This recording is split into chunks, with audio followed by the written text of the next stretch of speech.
আসসালামু আলাইকুম। সময় এগ্রো ফার্মের পক্ষ থেকে সবাইকে স্বাগত জানাচ্ছি। আমি জিলান। আহ, আমরা যারা প্রান্তিক পর্যায়ে ছোট ছোট খামারি আছি বা আমাদের গ্রাম অঞ্চলে যে মা বোনেরা যারা অল্প কিছু মুরগি ঘরোয়াভাবে পালন করেন বা শহরে অনেকে আছে শখের বশে মুরগি পালন করেন, তো আমাদের সকলের একটা কমন সমস্যা দেখা দেয়। সেটা হচ্ছে আমাদের মুরগির বাচ্চাগুলো ঠিক যখন ছোট থাকে, 0 থেকে 30 দিন পর্যন্ত বয়স থাকে বা অনেক সময় বড় হলেও এই সমস্যা দেখা দেয় যে বাচ্চাগুলি ঠান্ডা লেগে গেছে, এবং এই ঠান্ডাটা কিন্তু বড় মুরগিরও লাগতে পারে। তো এই ঠান্ডা লেগে দেখা গেছে মুরগি ঝিমাচ্ছে, পাখা ঝুলে গেছে, একটা পর্যায়ে দেখা যায় মুরগিগুলি মারা পর্যন্ত যায়।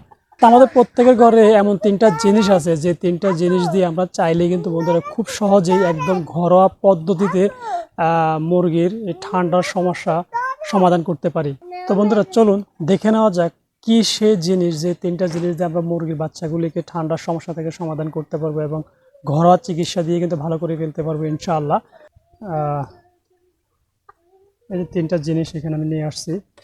এই যে আমার হাতে যেটা দেখতেছেন বন্ধুরা, দেখুন তো এটা চিনতে পারেন কিনা। দেখছেন, এটা হচ্ছে তুলসী পাতা। তুলসী পাতা মোটামুটি অবশ্য অনেকের ঘরে থাকে, বিশেষ করে হিন্দু বাড়িতে এটা বেশি থাকে। তো আমরাও চেষ্টা করবো সকলের বাড়িতে এরকম একটা করে তুলসী গাছ লাগানোর জন্য। এটা কিন্তু মহাও একটা ঔষধি গাছ। তো এটা যে তুলসী, তারপর হচ্ছে দেখাচ্ছি এই যে এটা হচ্ছে বন্ধুরা আদা। আদা তো আমাদের সকলের ঘরেই কম বেশি থেকে থাকে, কারণ আমাদের প্রতিদিনের রান্নার কাজে আদার প্রয়োজন হয়। এটা হচ্ছে আদা। আর এই যে বন্ধু এটা দেখতেছেন, দেখুন এটা হচ্ছে মধু। ঠিক আছে, এটা হচ্ছে মধু। তবে আমি মধুটাকে একটু ধরা খাইছি, কারণ এটা আমার একটা অরিজিনাল মধু না, এখানে একটু ডুপ্লিকেট পড়ে গেছে।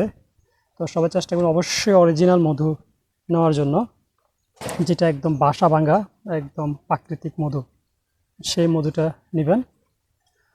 তো যখন মুরগির ঠান্ডা লেগে যাবে, অনেক বেশি ঠান্ডা লেগে যাবে, বা মুরগির ঠান্ডা লেগে পাখা ঝুলে যাবে, মুরগি ঝিমাবে, এই সময় কিন্তু মুরগির বাচ্চাগুলি মারা যায়। বড় মুরগিরও ঠান্ডা লাগার প্রবণতা থাকে, তবে বড় মুরগির ঠান্ডাটা কিন্তু কম লাগে। ছোট থাকতেই মুরগির বাচ্চাগুলো যখন মুরগি কিন্তু ঠান্ডার সমস্যাটা বেশি থাকে। তো এই সময় ঠান্ডা লেগে আমরা অনেক সময় এদেরকে সঠিক চিকিৎসা দিতে পারি না, যার ফলে কিন্তু আমাদের মুরগির বাচ্চাগুলি মরে যায়। বিশেষ করে এগুলো আমাদের গ্রামের মা বোনদের বেশি সমস্যা হয়, বা যারা আমরা শহরে দেখা গেছে শখ করেই 10টা 5টা 15টা 20টা মুরগি পালি, তাদের এই সমস্যাটা বেশি হয়। কারণ আমরা আসলে ঘরোয়াভাবে কীভাবে চিকিৎসা দিব সেটাই আমরা অনেকে আসলে জানি না। না জানার ফলে কিন্তু মূলত আমাদের এই সমস্যাটা হয়ে থাকে। আর বন্ধুরা, এটা আমি অন্য একটা ডিব্বার মধ্যে কিন্তু এই মধুটা রাখছি। এটা কিন্তু এটা মধু না, আমি এমনি এটা আলাদা কিনছি। আমি অনলাইন থেকে মূলত কিনছিলাম মধুটা। আমাকে বলছিল অরিজিনাল আমের ফুলের মধু, কিন্তু আমার কাছে মনে হচ্ছে এটা ডুপ্লিকেট। পরে আমি এটা এমনি একটা আলাদা বয়মের মধ্যে রাখছি। তো দেখেন, এলো আদা, এলো মধু, আর এলো তুলসী পাতা। তো আপনি কি করবেন, যদি মুরগির ঠান্ডা লেগে যায় সেক্ষেত্রে অবশ্যই আদাটাকে প্রথমে একটু পেস্ট করে নেবেন, অল্প একটু আদা পেটে নেবেন, নিয়ে এই তুলসী পাতাটাও আদার সাথে মিক্স করে, এই যে মধু দেখতেছেন একদম অরিজিনাল মধু যেটা বন্ধুরা, আমি আবার বলতেছি খাঁটি মধু যেটা, সেটা এই মধুটা এটার সাথে মিক্স করবেন। মিক্স করে আপনি চাইলে এটাকে পানির সাথেও খাওয়াতে পারবেন, অথবা খাবারের সাথে দিতে পারেন, অথবা যেটা করতে পারেন সেটা হচ্ছে আপনারা এই ছোটো ছোটো একদম ছোটো ছোটো বড়ি আছে না, বড়ি বানাবেন, বড়ি বানিয়ে মুরগিকে খেতে দিবেন।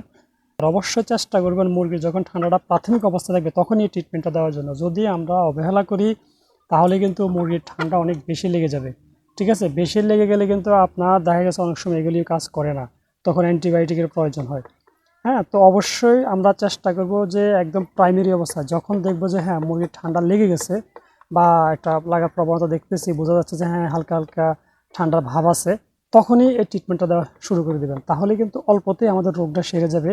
আদা, তুলসী পাতা এবং মধু, তিনটাকে একসাথে করে মিক্স করে কিন্তু সকালে একটা বড়ি খাওয়া দেবেন, দুপুরে একটা বড়ি খাওয়াবেন, রাত্রে একটা বড়ি খাওয়া দেবেন, দেখবেন ইনশাআল্লাহ 3 থেকে 5 দিনের মধ্যে মুরগি সুস্থ হয়ে যাবে। আমি যেভাবে বলছি আপনারা যদি এইভাবে আপনাদের মুরগির ঠান্ডা লাগার সাথে সাথে যদি এই ট্রিটমেন্টগুলো দিতে পারেন, তাহলে ইনশাআল্লাহ দেখবেন 3 থেকে 5 দিনের মধ্যেই আপনাদের মুরগির বাচ্চাগুলো সুস্থ হয়ে যাবে। তো বন্ধুরা, ভিডিওটি কেমন হলো অবশ্যই কমেন্ট করে জানাবেন।